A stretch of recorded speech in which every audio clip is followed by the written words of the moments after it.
Right, today we're going to be making a standardized solution. Okay, so in order to make a standardized solution, we need to have a volumetric flask. Okay, this one is 250 milliliters. Okay, I've got my sixth form behind me, so say hello, sixth form. Hello. I've got a sample of copper 2 sulfate. This could be for any crystals that I want to form a solution from. Okay, this is a weighing boat. You should see what a weighing boat does in a moment. Okay, you need a funnel, you need a beaker, squeezy pipette for the water, and I've just got a random measuring cylinder because I just like the shape of it. Right, okay, so what we're going to do is we are going to make a standard solution. A standardized solution means that you know the exact concentration. So concentration is expressed in two ways. You can express it as moles per decimeters cubed, or you can express it as grams per decimeters cubed. We utilize the equation number of moles equals mass over relative molecular mass, relative molar mass, to convert between grams per decimeters cubed and moles per decimeters cubed. So what I'm going to do is, first of all, there's a number of ways in which you can actually make the standardized solution. It's all about making sure that everything that you measure out is in the standardized solution.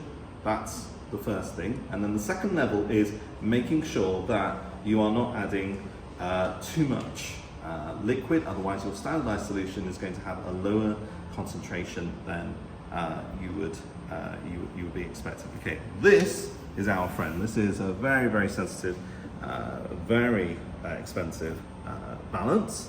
What I'm going to do is I'm going to be writing down the masses of the weighing boat. So this is an empty weighing boat. Now open this. The reason why we have the windows is to stop breezes. Okay, so that was at 0 right at the very beginning, I believe. Is that right? Yeah, okay. So this is now 0.683. So this is the empty boat.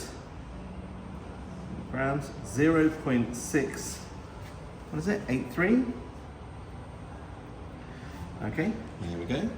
All right. And now what I'm going to do is I'm going to put some of the crystals in there. Okay. Now, I'm not too fussed as to how many crystals will go, just for the sake of the video. But if you wanted to make 1 molar, what you would have to do is you would have to get the molar mass of whatever it is that you're diluting. This is copper 2 sulfate, but it's also got 5H2O as 5 molecules of water of crystallization. And what you'd have to do is you'd have to calculate that molar mass and then think, right, okay, I want to measure that many grams. Okay. Now, if you did that, you might find that you are working with very, very large masses. So in chemistry, you'll find the reality of the situation is that you don't always have to work with liters and decimeters cubed. They're quite large volumes. So what you may have to do is you may have to scale your mass down. So this is 250 milliliters. This would be a quarter of a decimeters cubed. It's 250 centimeters cubed. So if I wanted to make 1 molar, 1 moles per decimeters cubed, I would have to get exactly the same mass as is in 1 mole of CuSO4.5H2O. And then what I would have to do is I would have to divide that by 4 and then add those grams into this and then make it up to 250. Any questions so far? Awesome. Right, okay, but I'm just going to make a standardized solution. Standardized solution, all it needs to be is just like a particular value. So once you know what that concentration is, that's what we call standardized solutions. Okay, so I'm just going to be very, very careful. And I'm going to now add a heap of these CuSO4.5H2O crystals. Okay. And now what I'm going to do is I'm going to measure my new. Okay.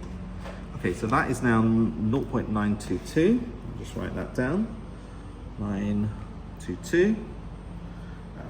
Boat with mass. Okay, so that's CuSO4.5H2O.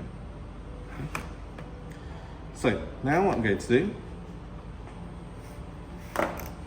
is I'm going to add that to an empty beaker, okay? Now,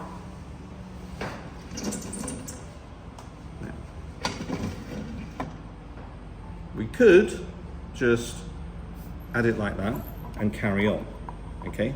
The problem is that there are some crystals. I've picked copper 2 sulfate because you can actually see that there are some left in there. Now, if I started tapping it like this, the problem is that I could lose some of it. So it's not very, very useful as a chemist to lose any of these crystals, right?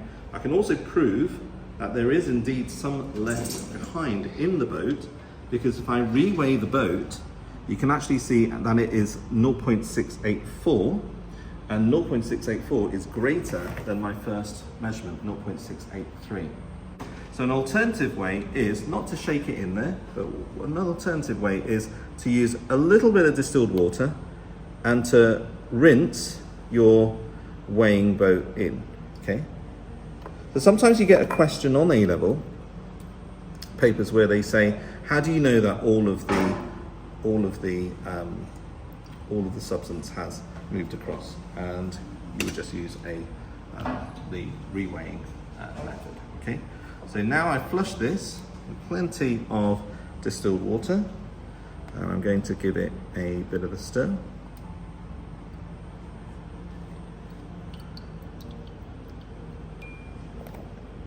And that's what we're going to do right now. So here we are, we're giving a very quick stir. Now, you may not get all of the crystals dissolving. Okay, now we're working with a 250 ml standardized volume here.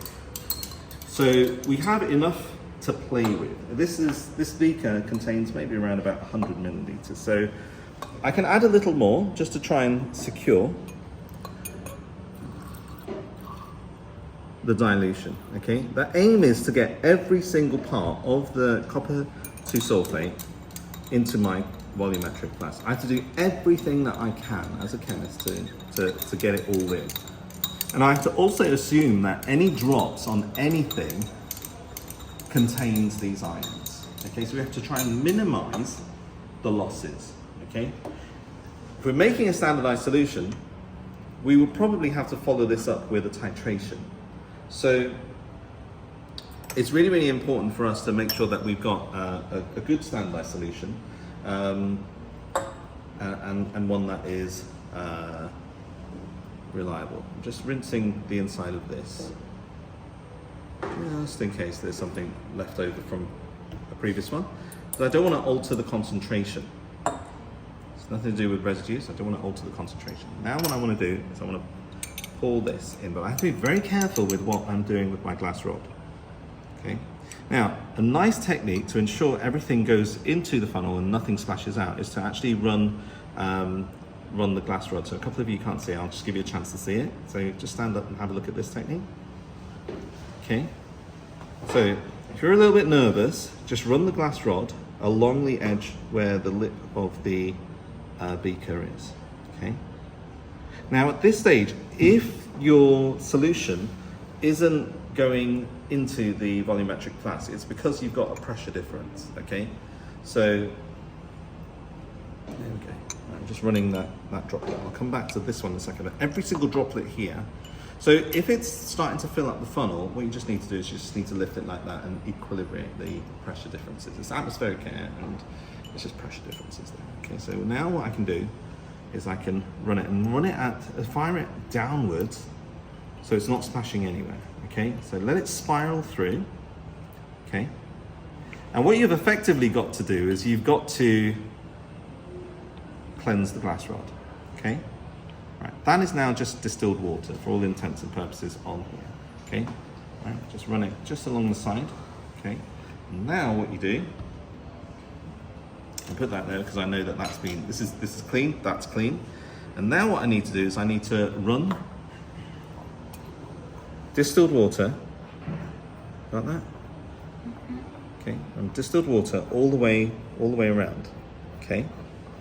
Just think, every single part of that could potentially have copper ions and sulfate ions, as well as the water of crystallization, okay?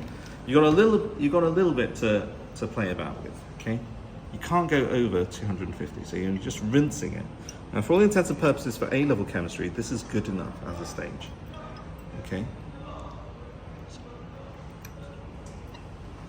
Okay. There we go. All right. Okay. Right. Just a precautionary final flush, just where everything's been running down. Are we all satisfied that all of it has been transferred through? Do you want me to wash it a little bit more? Okay, right, so that's done. Now what you can do, many people just start adding the distilled water and they just keep filling it, and that's absolutely fine. You have to keep an eye on that level. Once it gets to this level down here, that's when you start to slow down, okay? Add it slowly, because otherwise what will happen is you'll get droplets forming on the sides, okay?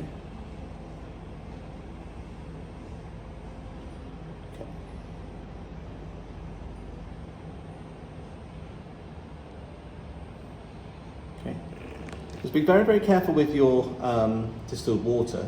Sometimes these distilled water bottles are filled right to the top, so when you're squeezing, what might inadvertently happen is you might actually get water coming around the side. So just be very, very careful. Just a gentle squeeze. It's worth taking time with this stage. Isn't that pretty? You might be tempted at this stage just to open the distilled water and just pour it in. Don't do it. Okay. It is designed to take this amount of time. Okay. Right. The good news is that because of the shape of the volumetric flask, this does speed up. But you have to be very, very careful at this stage now. Otherwise, what will happen is you'll add too much water. If you add too much water and the solution level goes above the line, it is too late. You cannot reverse it, and you have to start again.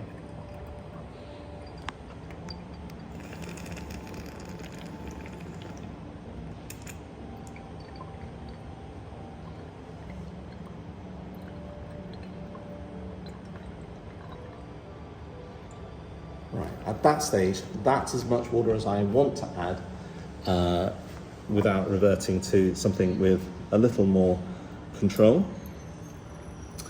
So I'm getting my beaker, which I know just has distilled water. I've already rinsed it out, so I know that there's no impurities.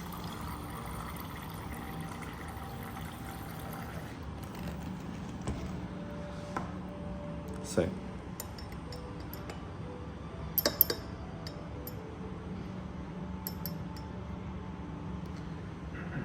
That's just flushed with distilled water, so I'm going to put it in my measuring boat. Again, these are clean, so if I need to go back and if I need to adjust, I can do that. So I've got that manoeuvrability. Clean, squeezy pipette. Now the pipette can take up to 3 mils if you've got quite a firm grip. 3 mil line is just up here, okay? So the final stages must be done using a pipette. So literally, the last stage will be done drop-wise.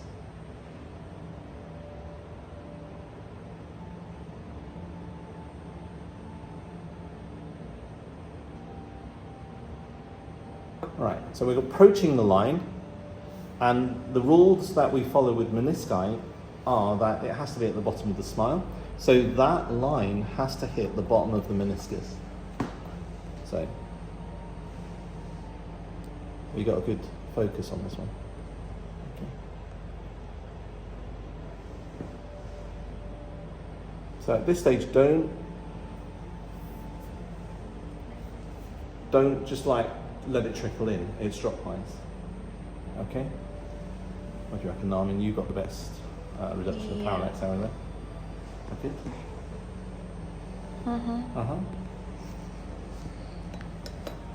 Stopper it.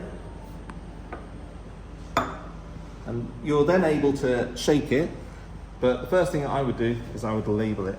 So I'll do a little bit of maths. 0.239 grams, and that's per 250 centimeters cubed. So to multiply that by 4 would give us a concentration per decimeters cubed. That is 0.956. Okay, the answer times 4 grams per decimeters cubed. And that's a perfectly acceptable way of expressing a concentration. So remember that CuSO4.5H2O. I hope I've got the water crystallizations right. I'm always a bit paranoid about that. I always think it's 5 instead of 6, and vice versa. So there we go. All right. And that's it. Thank you for watching.